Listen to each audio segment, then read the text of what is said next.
ನಮಸ್ಕಾರ, ಮನುಶ್ರೀ ಚಾನಲ್ಗೆ ಸ್ವಾಗತ. ಹೊಸ ವಿಡಿಯೋ ತಂದಾಯಿತು. ಬನ್ನಿ ಇವತ್ತು ಪವಾಡ ಪುರುಷ ಸೀರಿಯಲ್ ಹೇಗೆ ಮೂವ್ ಆಗುತ್ತೆ, ಏನು ಸ್ಟೋರಿ ನೋಡೋಣ. ಅದಕ್ಕಿಂತ ಮುಂಚೆ ನನ್ನ ವಿಡಿಯೋಕ್ಕೆ ಸಬ್ಸ್ಕ್ರೈಬ್ ಮಾಡಿಲ್ಲ ಅಂದರೆ ದಯವಿಟ್ಟು ಸಬ್ಸ್ಕ್ರೈಬ್ ಮಾಡ್ಕೊಳ್ಳಿ. ಬಾಳು ಮಾಮನ ಎಲ್ಲರೂ ಹಿಡಿದು ನಿಲ್ಲಿಸ್ಕೊಂಡಿದ್ದಾರೆ. ಇವತ್ತು ಮದುವೆ ವಿಷಯ ಮಾತಾಡಲೇಬೇಕು ಅಂತೇಳಿ ಊರು ಗೌಡ ಮತ್ತು ಸಂಧ್ಯಾ ಎಲ್ಲರೂ ಸೇರಿಕೊಂಡಿದ್ದಾರೆ. ಊರು ಜನಗಳೆಲ್ಲ ಸೇರಿಕೊಂಡಿದ್ದಾರೆ. ಅವರು ನೆಂಟರು ಎತ್ತರು ಎಲ್ಲ ಸೇರ್ಕೊಂಡಿದ್ದಾರೆ. ಎಲ್ಲರೂ ಕೇಳಬೇಕು ಅಂತೇಳಿ. ಏನು ಕೇಳ್ತೀರ ನನ್ನ? ಬಾಳು ಬರೋದನ್ನೇ ಕಾಯ್ತಾ ಇರ್ತಾರೆ ಮನೆಯವರೆಲ್ಲ. ಬಂದ ತಕ್ಷಣ ಏನು ಬಾಳು ಎಲ್ಲೋಗಿದ್ದೆ, ಇವತ್ತವರೆಗೂ ಬರಲೇ ಇಲ್ವಲ್ಲೋ, ಇವತ್ತು ಬರ್ತಾ ಇದೆಯಲ್ಲೋ ಅಂತ ಕೇಳ್ತಾರೆ. ನನ್ನ ಕಟ್ಕೊಂಡು ನಿಮ್ಗೆ ಏನಾಗಬೇಕಾಗಿದೆ, ನಿಮ್ಮ ಪಾಡಿ ನೀವು ಸುಮ್ಮನೆ ಇರಿ ಅಂತಾನೆ. ಈ ಕಡೆ ಅವನ ಮಾವ ಕೂಡ ಕೇಳ್ತಾನೆ. ಅವನ ಮಾವಿಗೆ ರೋಷ ಹೋಗಿಬಿಟ್ಟಿರುತ್ತೆ. 4-5 ದಿನದಿಂದ ಕಾಯ್ತಲ್ಲೇ ಇದ್ದೀವಿ, ನೀನು ಎಲ್ಲಿ ಹೋಗಿರ್ತೀಯ, ಎಲ್ಲಿ ಬರ್ತೀಯ ಒಂದೂ ಗೊತ್ತಾಗಲ್ಲ. ಏನು ಬಾಳು ನಿನ್ನ ಕತೆ? ನಮ್ಮ ಮಗಳನ್ನ ಯಾರು ಮದುವೆ ಮಾಡ್ಕೋತಾರೋ ಇನ್ನು? ಅವಾಗೆಲ್ಲ ನಿಶ್ಚಯ ಆಗಿರೋ ಅಂಥ ಹುಡುಗಿನ ಯಾರು ಮದುವೆ ಮಾಡ್ಕೋತಾರೆ? ಎಷ್ಟೋ ವರ್ಷಗಳಾಗಿದೆ ನಿಶ್ಚಯ ಆಗಿ ಅಂತ. ಅದೆಲ್ಲ ನೀವೇ ತಾನೇ ಬಲವಂತವಾಗಿ ಮಾಡಿದ್ದು. ನಾನು ಮಾಡಿ ಅಂತ ಕೇಳಿದ್ನ, ನನಗೆ ಯಾಕೆ ಮಾಡಬೇಕಿತ್ತು ನೀವು ಅಂತ ಅವನು ಹೇಳ್ತಾನೆ.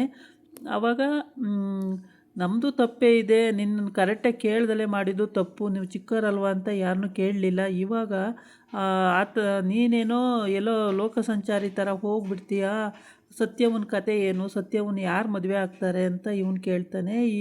ಈ ಕಡೆ ಬಂದು ಅವರ ಅಮ್ಮ ಅಂದರೆ ಸತ್ಯವನ ಅಜ್ಜಿ, ಅವಳಿಗೂ ಬೇಜಾರಾಗುತ್ತೆ. ಅವಳು ಏನು ಬಾಳು ನಿನ್ನ ಈ ಕತೆ, ನಿನ್ನ ಮದುವೆ ಮಾಡ್ಕೊಳ್ಳೇಬೇಕು ಕಣೋ, ಮಾಡ್ಕೊಳ್ಳಿಲ್ಲ ಅಂದರೆ ನಮ್ಮ ಸತ್ಯವನ್ನ ಭಾಳ ಹಾಳಾಗ್ಬಿಡುತ್ತೆ, ನೀನು ಯಾವ ಕಾರಣಕ್ಕೂ ಬೇಡ ಅನ್ನೋಂಗೆ ಇಲ್ಲ ಅಂತ ಹೇಳ್ತಾಳೆ. ಅದಕ್ಕೆ ಬಾಳು ಮಾಮ ಹೇಳ್ತಾನೆ, ನನಗೆ ಆಗಲ್ಲ, ನಾನು ಹೊರ ಸಂಚಾರಿ, ಊರೂರ ಮೇಲೆ ಅಲಿತಾ ಇರ್ತೀನಿ, ನಾನು ಮದುವೆ ಮಾಡ್ಕೊಂಡು ಏನು ಮಾಡಲಿ, ನಿಮಗೆ ಎಷ್ಟು ಸಲ ಹೇಳಲಿ, ಹೇಗೆ ಅರ್ಥ ಮಾಡಿಸ್ಲಿ ನಿಮಗೆ, ಯಾವ ಥರ ಹೇಳಿದ್ರು ನಿಮ್ಗೆ ಅರ್ಥ ಆಗಲ್ವಾ, ಯಾಕೆ ಹಿಂಗೆಲ್ಲ ನನಗೆ ಹಿಂಸೆ ಕೊಡ್ತೀರಾ ನೀವು ಹಿಂಗೆಲ್ಲ ಹಿಂಸೆ ಕೊಟ್ಟರೆ ನಾನು ಮನೆಗೇ ಬರಲ್ಲ ಅಂತ ಹೇಳಿಬಿಡ್ತಾನೆ. ಆವಾಗ ಎತ್ತ ಅಮ್ಮ ಅಲ್ವಾ, ಅವಳು ಏನು ಮಾಡ್ತಾಳೆ ಪಾಪ, ಅವಳಿಗೆ ಭಾಳ ನೋವಾಗುತ್ತೆ. ಏನೂ ಮಾಡೋಕ್ಕಾಗದೇ ಇದ್ದಂಥ ಪರಿಸ್ಥಿತಿ. ಅಕ್ಕ ಅವಳು ಬೇಜಾರು ಮಾಡ್ಕೊಂಡಿದ್ದಾಳೆ. ಈ ಕಡೆ ಅಮ್ಮ ಪಾಪ ಅಳ್ತಾನೆ ಹೇಳ್ತಾಳೆ, ಯಾಕೋ ಬಾಳು ಹಿಂಗೆ ಮಾಡ್ತೀಯಾ, ಸತ್ಯವನ್ನ ಮದುವೆ ಮದುವೆ ಮಾಡ್ಕೊಂಡು ಆರಾಮಾಗಿರೋದು ಕಲ್ತ್ಕೊಳ್ಳೋ, ನಿನಗೆ ಯಾಕೋ ಊರು ಸಂಚಾರ, ಊರು ಸಬರಿ ಎಲ್ಲ ಬೇಡ ಕಣೋ, ಬಿಟ್ಬಿಡು ಅಂತ ಹೇಳ್ತಾಳೆ. ಇಲ್ಲವ್ವ, ಅದು ಬಿಡೋಕ್ಕಾಗಲ್ಲ ನನಗೆ, ಪಾಂಡುರಂಗನ ಕೃಪೆ ಏರಿದೆ, ನಾನು ಅವನು ಹೇಳಿದ್ದು ಯಾವ ಥರ ಹೇಳ್ತಾನೋ ಅದೇ ರೀತಿ ನಡ್ಕೋತೀನಿ, ನಾನು ಮದುವೆಗಿದ್ವೆ ಆಗೋದಿಲ್ಲವ್ವ, ನನಗೆ ಬಲವಂತ ಮಾಡಬೇಡಿ, ಇವತ್ತೇ ಲಾಸ್ಟ್ ಹೇಳ್ತಾಯಿದ್ದೀನಿ, ಯಾವತ್ತೂ ನನ್ನನ್ನು ಮದುವೆ ಅಂತ ಬಲವಂತ ಮಾಡಬೇಡಿ ಅಂತ ಹೇಳ್ತಾನೆ. ಊರು ಗೌಡ ಕೂಡ ಹೇಳಕ್ಕೆ ಬರ್ತಾನೆ, ನಿಮ್ಮ ಮನೇದು ನೀವು ನೋಡ್ಕೊಳ್ಳಿ ಫಸ್ಟು, ನನಗೇನು ಹೇಳಕ್ಕೆ ಬಂದಿದ್ದೀರಾ, ಸಂಧಿನ ಮದುವೆ ಮಾಡಿ ಅವನಿಗೊಂದು ಹೆಣ್ಣು ನೋಡಿ ಮದುವೆ ಮಾಡೋದು ಕಲ್ತ್ಕೊಳ್ಳಿ ಫಸ್ಟು ಅಂತ ಹೇಳ್ತಾನೆ. ಎಲ್ಲರೂ ಹೇಳಿ ನೋಡಾಯಿತು, ಯಾರು ಹೇಳಿರೂ ಅವನು ಕೇಳಲ್ಲ. ಹಾಗಾಗಿ ಸತ್ಯವ ಏನು ಮಾಡ್ತಾಳೋ ಗೊತ್ತಿಲ್ಲ. ಸತ್ಯವನ್ನ ಮದುವೆ ಮಾಡ್ಕೊಳ್ಳೋಕ್ಕೆ ಬಾಳು ಮಾಮಗೆ ಇಷ್ಟ ಇಲ್ಲ. ಬಾಳು ಮಾಮ ಒಪ್ಪೋದೇ ಇಲ್ಲ, ಅವನು ಯಾವ ಕಾರಣಕ್ಕೂ ಒಪ್ಪೋದೇ ಇಲ್ಲ. ಎಲ್ಲ ಹೇಳಿ ಮಾಡಿ ಎಲ್ಲ ಆಗೋಯ್ತು, ಯಾರು ಹೇಳಿರೂ ಅವನು ಕೇಳಲ್ಲ. ಅವನು ಲೋಕ ಸಂಚಾರಿ ಅಂದರೆ ಲೋಕ ಸಂಚಾರಿ ಮೇಲೆ ಹೋಗ್ತಾನೆ. ಯಾವ ಕಾರಣಕ್ಕೂ ಅವನು ಒಪ್ಪೋದಂಗೆ ಕಾಣೋದೇ ಇಲ್ಲ, ಒಪ್ಪೋದು ಇಲ್ಲ.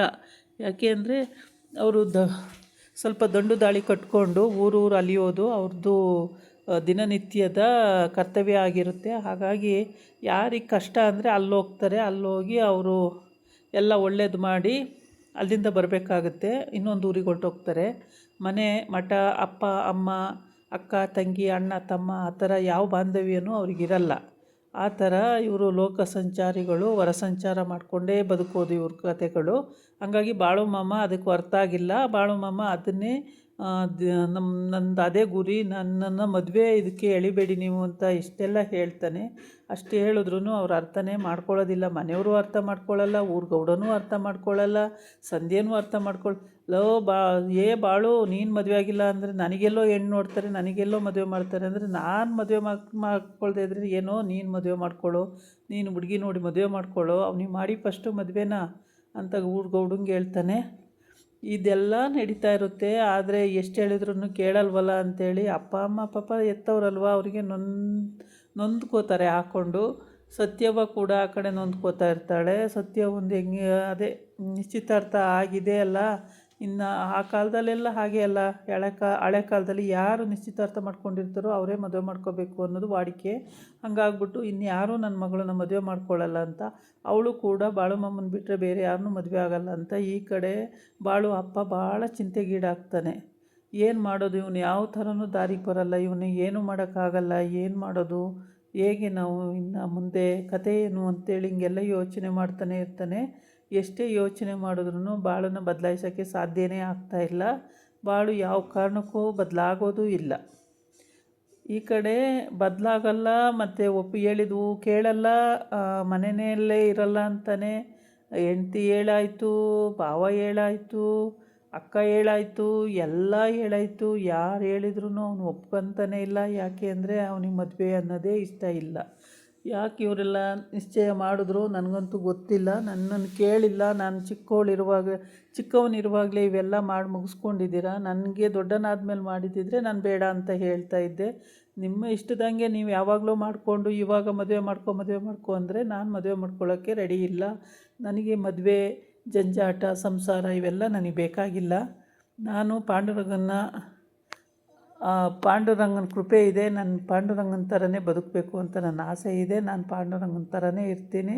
ನನಗಿವೆಲ್ಲ ಇಷ್ಟ ಇಲ್ಲ, ನೀವೆಲ್ಲ ಬಲವಂತ ಮಾಡಬೇಡಿ ಅಂತೇಳಿ ಅವ್ರ ಅಪ್ಪಗೂ ಹೇಳ್ತಾನೆ, ಅವ್ರ ಬಾವಿಗೂ ಹೇಳ್ತಾನೆ, ಅವ್ರ ಅಕ್ಕಂಗೆ ಅಂತೂ ಹೇಳ್ತಾನೆ. ಅವ್ರ ಅಕ್ಕ ಅಂತೂ ಜೋರು ಕೂಗಾಡ್ತಾಳೆ, ಯಾಕೋ ಬಾಳು ಈ ಥರ ಕೆಲಸ ಮಾಡ್ತೀಯಾ, ನೀನು ಯಾಕೋ ನನ್ನ ಮಗಳನ್ನ ಬೇಡ ಅಂತೀಯ, ಯಾವುದ್ರಲ್ಲೂ ನನ್ನ ಮಗಳು ಕಡಿಮೆ ಆಗಿದ್ದಾಳೆ, ಚೆನ್ನಾಗಿಲ್ವೇನೋ ನನ್ನ ಮಗಳು ಅಂತೆಲ್ಲ ಕೇಳ್ತಾಳೆ. ಎಲ್ಲ ಚೆನ್ನಾಗಿದ್ದಾಳೆ, ಸತ್ಯವನ್ನು ಯಾರೂ ಕಳೆಯೋಂಗಿಲ್ಲ, ಅಳ್ಗಳೆಯೋಂಗೇ ಇಲ್ಲ. ಸತ್ಯವ ತುಂಬ ಒಳ್ಳೆ ಹುಡುಗಿ, ಬುದ್ಧಿವಂತೆ, ಗುಣವಂತೆ, ಜಾಣೆ.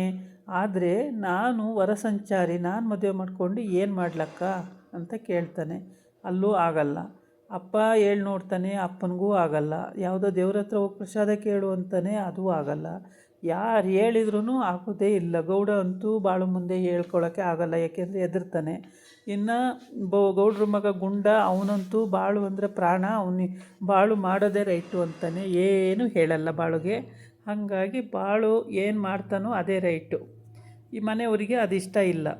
ಮನೆಯವರು ಎಲ್ಲರೂ ಕೂತ್ಕೊಂಡು ಮಾತಾಡ್ತಾರೆ, ಆದರೆ ಬಾಳು ಅಲ್ಲಿ ಕೂತ್ಕೊಂಡು ಮಾತಾಡಲ್ಲ. ಅವನದೇ ಲೋಕ ಬೇರೆ ಇರುತ್ತೆ, ಅವನೇ ಏನೋ ಥಿಂಕಿಂಗು, ಯೋಚನೆಗಳು, ಆ ಥರ ಏನೇನೋ ಅವನದು. ಇವರು ಸಂಸಾರದ ಬಗ್ಗೆ ಎಲ್ಲ ಮಾತಾಡ್ತಾಯಿದ್ರೆ ಅವನು ಬೇರೆ ಕಡೆನೇ ಯೋಚನೆ ಮಾಡ್ತಾಯಿರ್ತಾನೆ. ಅವನಿಗೆ ಈ ಜಂಜಾಟಗಳೇ ಬೇಡ, ನಾನು ಹೋಗ್ಬಿಡ್ಬೇಕು, ನಾನು ಎಲ್ಲೂ ಇವ್ರ ಒಟ್ಟಿಗೆ ಇರಲೇಬಾರ್ದು ಅನ್ನೋ ತೀರ್ಮಾನಕ್ಕೆ ಅವನು ಬಂದುಬಿಟ್ಟಿದ್ದಾನೆ. ಹಾಗಾಗಿ ಅವನಿಗೆ ಇವ್ರೇನು ಹೇಳ್ತಾರೋ ಅದು ಗೊತ್ತೋ ಆಗ್ತಿಲ್ಲ. ಇದಾಗಿತ್ತು ಇವತ್ತಿನ ವಿಡಿಯೋ. ನಾಳೆ ಇನ್ನೊಂದು ವಿಡಿಯೋ ಜೊತೆ ಬರ್ತೀನಿ. ನಮಸ್ಕಾರ.